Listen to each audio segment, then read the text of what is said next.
हम पढ़ रहे थे इलेक्ट्रोकेमिस्ट्री।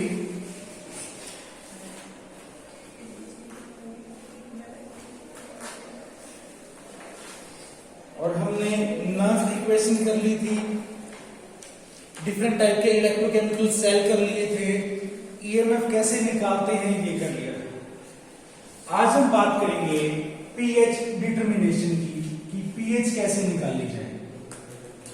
आपको पता है जो पीएच वैल्यू होती है वो बराबर होती है negative logarithm base 10 of H positive concentration. तो आपको ऐसी टर्म चाहिए जब आपके पास हाइड्रोजन की कंसेंट्रेशन हो, H पॉजिटिव कंसेंट्रेशन हो और नेगेटिव उसका लॉगरिथम ले रखा हो। और जब आप नर्व्स इक्वेशन लगाते हो, नर्व्स इक्वेशन कहती है E equal to E naught minus RT upon NF log natural concentration terms. वो कंसंट्रेशन टर्म्स डिपेंड करेगी कि आपकी रिएक्शन कैसे हो रही है। जनरली हम बात करते हैं किसी रिडक्शन रिएक्शन की, species M positive plus electron give rise to species M। तो जो कंसंट्रेशन टर्म है वह है reduced state divide by oxidised state, यानी कि E naught minus RT upon NF log natural M divide by M positive, दोनों की क्या है कंसंट्रेशन टर्म है।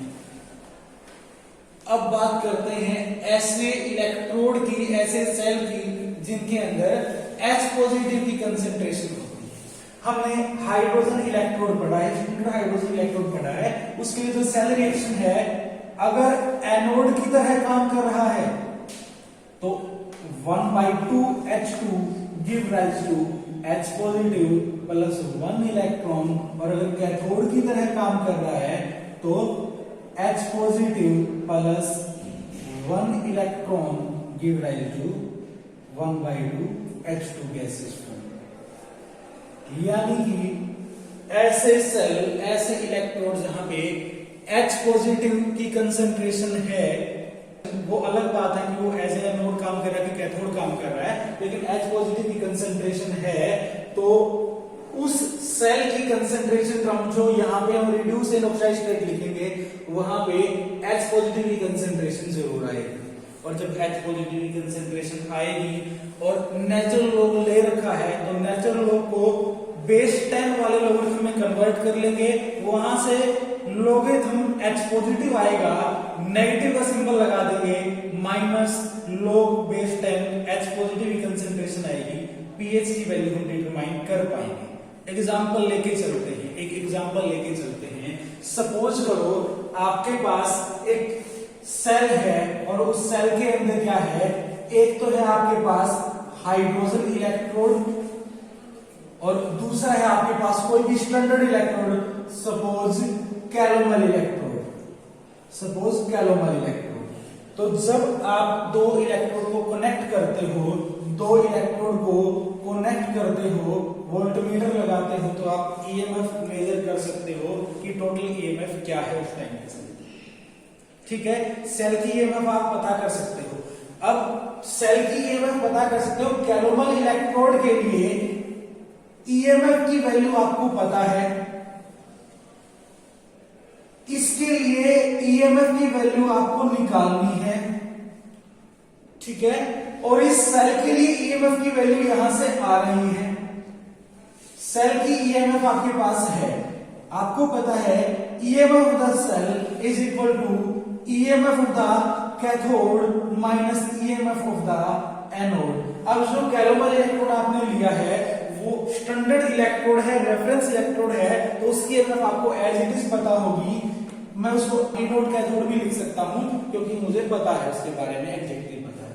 ठीक है, उसके बाद ईएमएफ ऑफ द सेल जो है वो मैं डिटरमाइन कर रहा हूं एक्सपेरिमेंटली। मैंने ये वैल्यू निकाल ली, ये वैल्यू मुझे पता है कि मैंने इलेक्ट्रोड जो लिया है उसके लिए फिक्स होगी।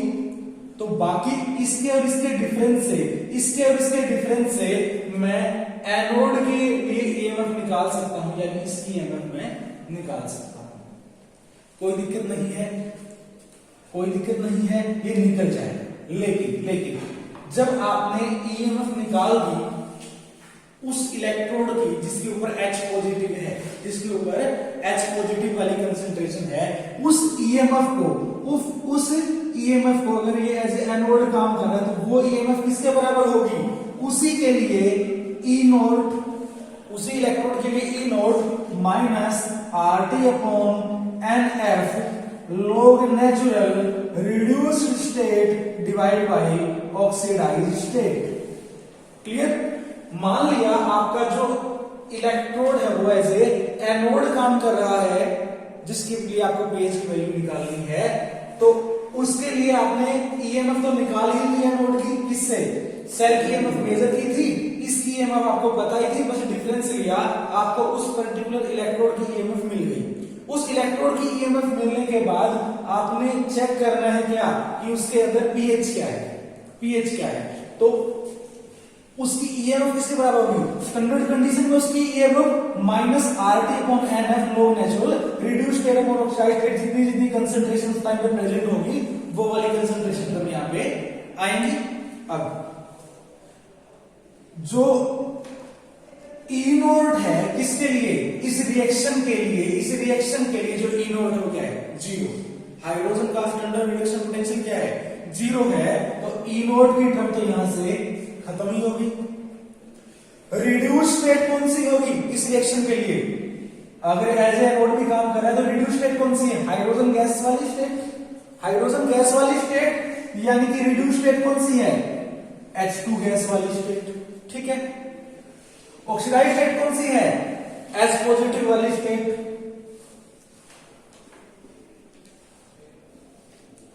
अब यहां से एक चीज देखने की है, अगर ये एज एनोड काम कर रहा तो भी रिड्यूस स्टेट यही है, ऑक्सीडाइज्ड स्टेट यही है। अगर ये एज ए कैथोड भी काम कर रहा है, आपने यहां से ईएमएफ निकाली और ये एज ए कैथोड काम कर रहा है, तो कैथोड की ईएमएफ निकलेगी डिफरेंस लेने के बाद दो इलेक्ट्रोड का, तो जो भी ईएमएफ आएगी वो किसके इक्वल आएगी? EMF equal to E naught. उसी के लिए H पॉजिटिव वाले के लिए ई नोट तो जीरो होनी ही होनी है, वो zero minus RT upon NF log natural reduce state भाई ऑक्सीडाइज्ड स्टेट। रिड्यूस स्टेट यहां पे हाइड्रोजन भी होगी, H पॉजिटिव और H2 के लिए तो यही है, और H पॉजिटिव। अब जो H2 है हाइड्रोजन, इसकी कंसंट्रेशन का, इसके प्रेशर का हमें ध्यान रखना है। अगर हमने जो ये गैस हाइड्रोजन इलेक्ट्रोड जो यहां पे लिया था, उस हाइड्रोजन इलेक्ट्रोड पे जो प्रेशर अप्लाई किया था हाइड्रोजन गैस का, H2 गैस का, वो अगर 1 एटमॉस्फेयर है, तो मैं जब यहां पे 1 एटमॉस्फेयर लिखूंगा तो जो वो टर्म है ऊपर वाली क्या हो जाएगी? 1 हो जाएगी। टर्म क्या हो जाएगी? 1 हो जाएगी। यानी मुझे जो इलेक्ट्रोड लगाना है वो कौन सा लगाना है? जिसकी जो हाइड्रोजन गैस का प्रेशर है वो 1 एटमॉस्फेयर। जैसे मैंने 1 लगाया, ये वाली टर्म तो 1 हो गई, बाकी ये वाली टर्म बच गई, ये वाली टर्म बच गई। 1 बाई समथिंग है लॉगरिथम के अंदर, ठीक है, यानी अंदर वाली पावर क्या है? -1 है। अंदर वाली पावर क्या है? -1 है। मैं इसको इस तरीके से भी तो लिख सकता हूं, H पॉजिटिव की कंसेंट्रेशन और इसके ऊपर क्या है? -1 पावर।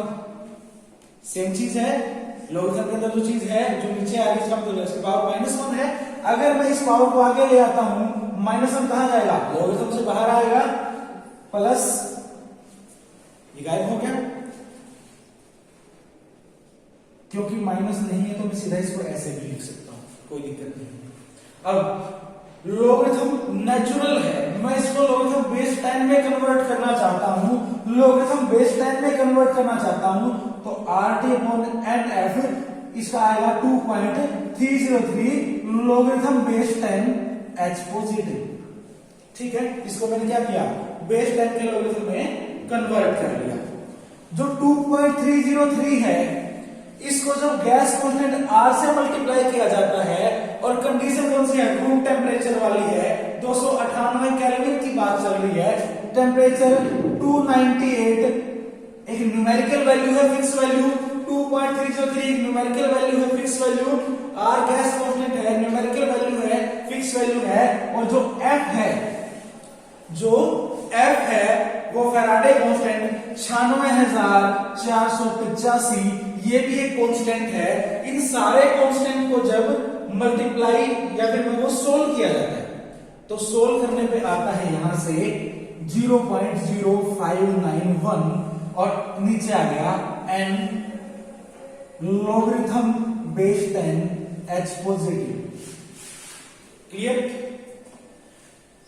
अब लॉगरिथम बेस 10 H पॉजिटिव, अगर इसके आगे माइनस का सिंबल होगा तो इसको मैं pH कह दूंगा। यानी मैं अगर यहां माइनस से यहां मल्टीप्लाई कर दूं, माइनस से यहां, यानी बाहर भी माइनस आ जाए और एक माइनस यहां भी आ जाए, भाई कोई फर्क नहीं पड़ा ना। माइनस से मल्टीप्लाई कर दिया यहां भी और यहां भी, दो बार माइनस से किया, इसका मतलब कोई फर्क नहीं पड़ा। तो negative log base 10 H positive तो क्या है? pH है और ये है -0.0591 डिवाइड बाई n। और क्योंकि मैंने यहां पे सिर्फ सिंगल इलेक्ट्रॉन की बात की है, वन इलेक्ट्रॉन की बात की है, तो n भी क्या है? 1 है। यानी जो EMF आएगी उस इलेक्ट्रोड की वो किसके बराबर होगी? -0.0591 pH वैल्यू। ठीक है। अब आपके पास चाहे तो ग्लास इलेक्ट्रोड हो, चाहे आपके पास कैल्विन इलेक्ट्रोड हो, जो भी इलेक्ट्रोड आप साथ में एज ए रेफरेंस यूज करोगे कोई फर्क नहीं पड़ता, आप pH की वैल्यू डिटरमाइन कर लोगे। कोई भी आपके पास सॉल्यूशन है उसकी अगर आपको pH वैल्यू पता करनी है तो आप हाइड्रोजन इलेक्ट्रोड लगा के और रेफरेंस इलेक्ट्रोड के साथ कनेक्ट करके सेल बनाओ, सेल बना के टोटल EMF निकालो और जो आपने रेफरेंस लगाया उसकी EMF को माइनस कर दो, तो आपका जो इलेक्ट्रोड उसकी EMF आएगी और उस EMF से आप उसकी pH निकाल सकते हो फॉर्मूला लगा के सीधा। क्लियर? तो ये तो था pH डिटरमिनेशन। अब बात करते हैं पोटेंशियोमेट्रिक टाइट्रेशन। पोटेंशियोमेट्रिक टाइट्रेशन है EMF का पता करके कि सॉल्यूशन की EMF क्या है और एंड पॉइंट निकालना, किसी टाइट्रेशन का एंड पॉइंट निकालना, तो वो किसके अंदर आएगा? पोटेंशियोमेट्रिक टाइट्रेशन है। Potentiometric titration.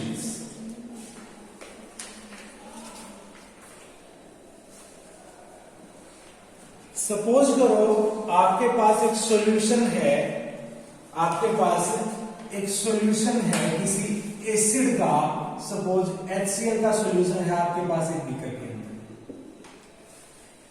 इस HCl सॉल्यूशन के अंदर H पॉजिटिव आयन होंगे। आपने इसके अंदर क्या किया? प्लेटिनम वायर के साथ एक प्लेटिनम इलेक्ट्रोड, प्लेटिनम फॉइल यहां पे डिप कर दी और इसको कनेक्ट कर दिया, इसको कनेक्ट कर दिया किसी स्टैंडर्ड या रेफरेंस इलेक्ट्रोड से, रेफरेंस इलेक्ट्रोड से। अभी रेफरेंस इलेक्ट्रोड है क्या पहले ये जान लेते हैं। Reference electrode is an electrode which have nearly constant value of EMF in the given condition and non EMF, यानी ऐसा इलेक्ट्रोड जिसकी जो EMF वैल्यू है वो फिक्स है कुछ कंडीशन के ऊपर, ठीक है, और वो नॉन है आपके पास लिटरेचर में अवेलेबल है। वो क्या है? रेफरेंस इलेक्ट्रोड, जो जल्दी से चेंज नहीं होगी, तो वो रेफरेंस है। आपने रेफरेंस इलेक्ट्रोड के साथ क्या किया? कनेक्ट कर लिया इस इलेक्ट्रोड को, और जो ये प्लेटिनम वायर वाला इलेक्ट्रोड है ये किसके साथ कांटेक्ट में है? उस HCl के साथ कांटेक्ट में है। अब इस सॉल्यूशन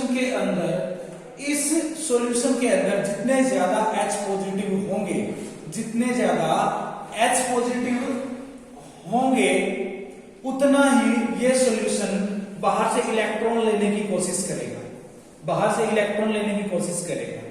दूसरी बात, अगर यहां पे H पॉजिटिव की कमी होगी, अगर यहां पे H पॉजिटिव की कमी होगी तो यहां पे H पॉजिटिव प्रोड्यूस करने की कोशिश करेगा, ऑक्सीडाइज होगा तो ये इलेक्ट्रॉन देगा, यानी कि कुछ ना कुछ EMF ये सॉल्यूशन के H पॉजिटिव जनरेट करेगा।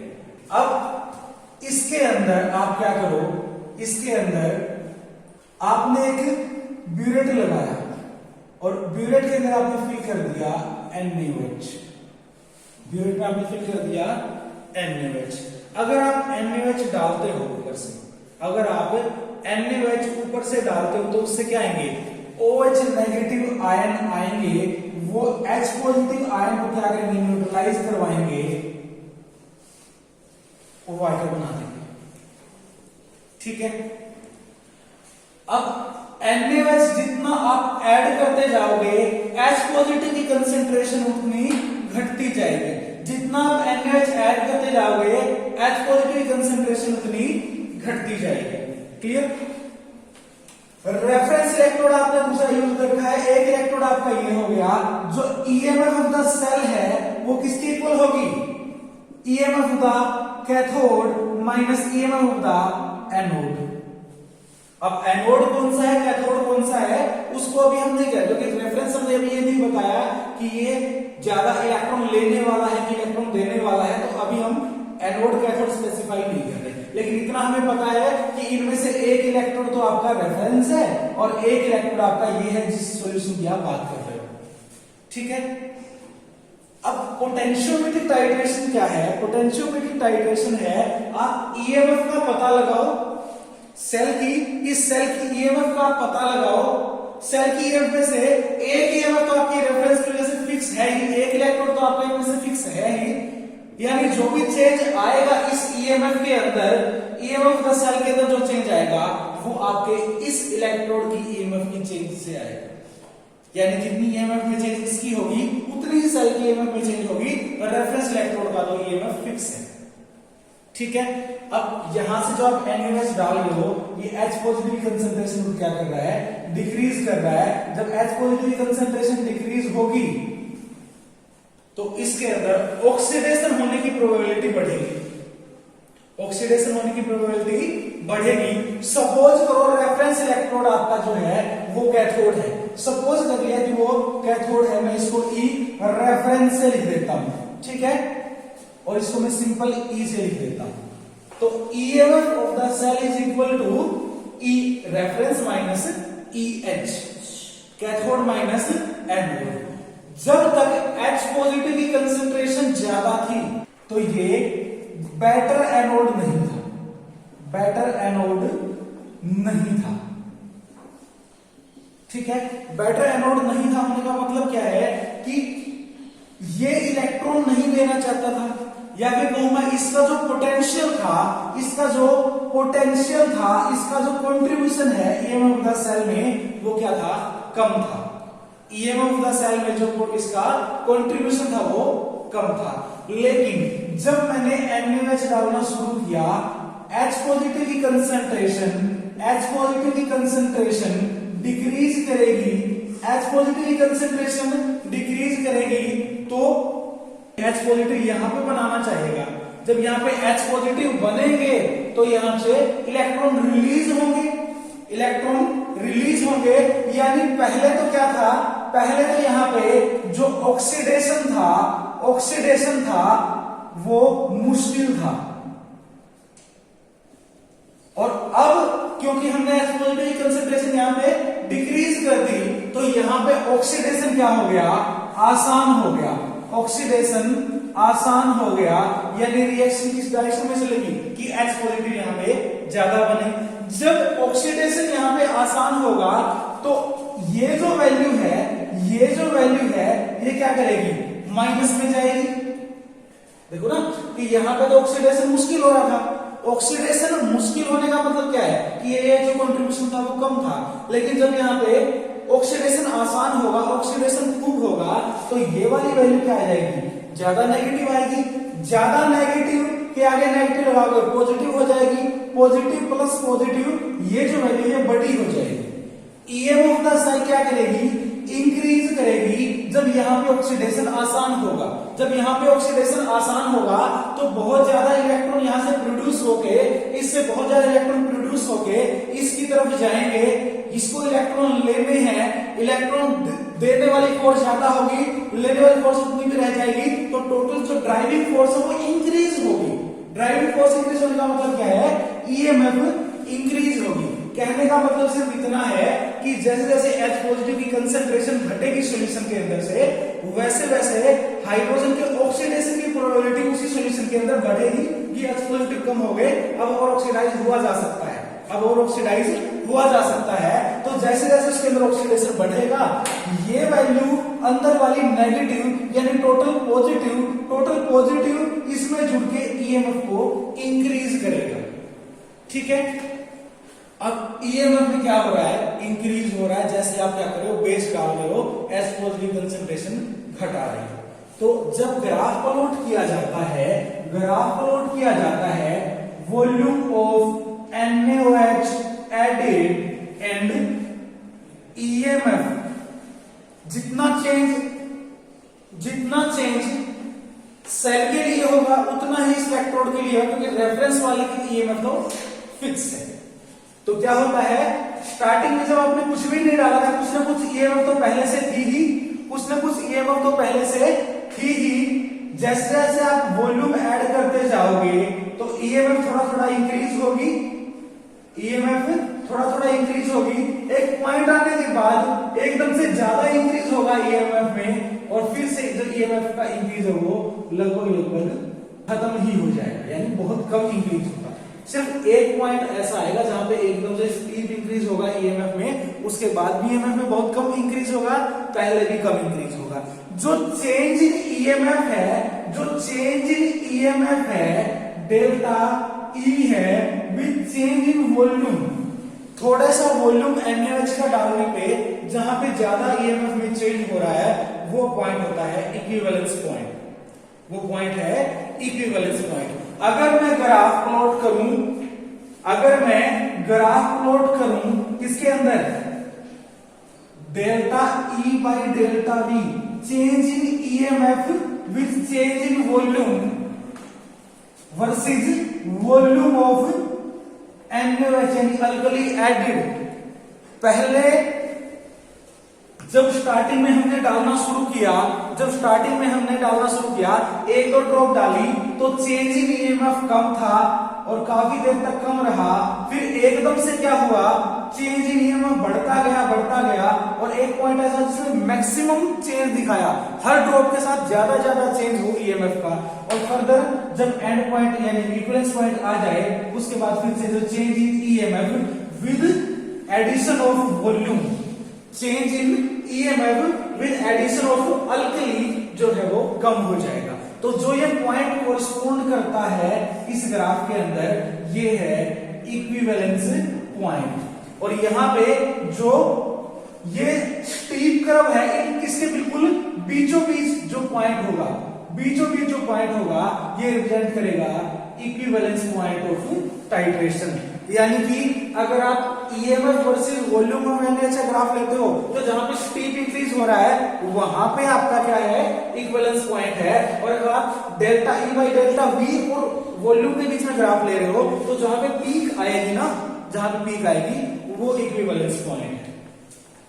अभी ये तो था किसके लिए, मोनोबेसिक एसिड के लिए, यानी कि HCl के लिए। ठीक है, सपोज करो आपने अकेला HCl नहीं लिया, दो एसिड का मिक्सचर ले लिया। जब आप दो एसिड का मिक्सचर लोगे तो उस केस में क्या होगा, जब आप बेस डालोगे तो आपके पास जो कर्व आएगा वो कुछ इस तरीके से आएगा। पहला इंक्रीज, फिर कांस्टेंट, फिर इंक्रीज, इस तरीके से। यानी एक इक्विवेलेंस पॉइंट यहां आएगा, दूसरा इक्विवेलेंस पॉइंट यहां आएगा, आपको मल्टीपल इक्विवेलेंस पॉइंट यहां पे मिलेंगे। क्लियर? ये तो थी एसिड बेस पोटेंशियोमेट्रिक टाइट्रेशन। अब है redox potentiometric titration. Redox potentiometric titration के अंदर क्या होगा, हम वहां पे एसिड बेस की बात नहीं करेंगे, रेडॉक्स स्पीसीज की बात करेंगे।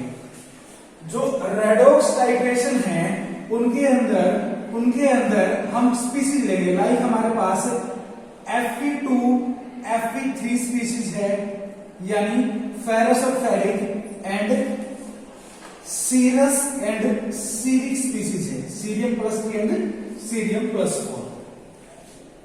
आपको यह पता करना है कि जो Fe2 और Fe3 है, Fe2 और Fe3 आपके पास सॉल्यूशन किसका है, मान लिया फेरस सल्फेट का है, FeSO4 का आपके पास सॉल्यूशन है। ठीक है, इसके अंदर आपने प्लेटिनम इलेक्ट्रोड डिप कर रखा है और आप क्या करते हो, जो Fe+4 सॉल्यूशन है, Ceric+4 वाला सॉल्यूशन है, यानी सीरिक सल्फेट ऊपर से डालते हो, तो Ceric+4 plus Fe2 positive give rise to Fe3, यानी आयरन को ऑक्सीडाइज करवा रहा है और खुद यहां पे क्या हो रहा है, रिड्यूस हो रहा है। खुद क्या हो रहा है, रिड्यूस हो रहा है, सॉरी, खुद रिड्यूस हो रहा है। तो इस केस के अंदर क्योंकि आपका पूरा सॉल्यूशन FeSO4 का है और आप बाहर से क्या ऐड कर रहे हो, सीरिक सल्फेट ऐड कर रहे हो, तो आपको जो EMF मिलेगी इस इलेक्ट्रोड के कोरिस्पोंडिंग, वो किसकी वजह से मिलेगी, आयरन के कोरिस्पोंडिंग मिलेगी। आयरन की कोरिस्पोंडिंग मिलेगी तो आपके लिए जो EMF होगी वो किसकी होगी, E0 किसके लिए, Fe3 से Fe2 पॉजिटिव वाली, तो E0 minus RT upon NF, N कितना है, single electron 1F log natural, reduce state कौन सी, Fe2 positive divide by oxidise state कौन सी, Fe3 पॉजिटिव। यानी इसके अंदर से भी जब आप इस इलेक्ट्रोड की EMF निकालोगे, इस इलेक्ट्रोड की EMF बराबर होगी E0 दिस इलेक्ट्रोड, इस इलेक्ट्रोड के लिए E0 की वैल्यू कितनी होगी, Fe3 से Fe2 positive minus RT upon कितने इलेक्ट्रॉन, सिंगल इलेक्ट्रॉन, तो RT अपॉन 1F, यानी RT upon F log natural, reduce state Fe2 positive, oxidise state Fe3 positive. Clear. अब यहां से भी अगर आप चेंज इन EMF देखो, per unit added volume of Ceric+4 वो इसी तरीके से आएगा, बस आपने यहां पे क्या ऐड किया है, सीरिक आयंस ऐड किए हैं। यहां पे क्या ऐड किया आपने, सीरिक आयन ऐड किए हैं, और क्योंकि यहां पे सिंगल रिएक्शन है तो इसके लिए भी जो EMF में चेंज आएगा वो क्या आएगा, सिंगल इक्विवेलेंस पॉइंट वाला है। ठीक है, तो ये थी आपके लिए potentiometer titration, acid base and redox titration.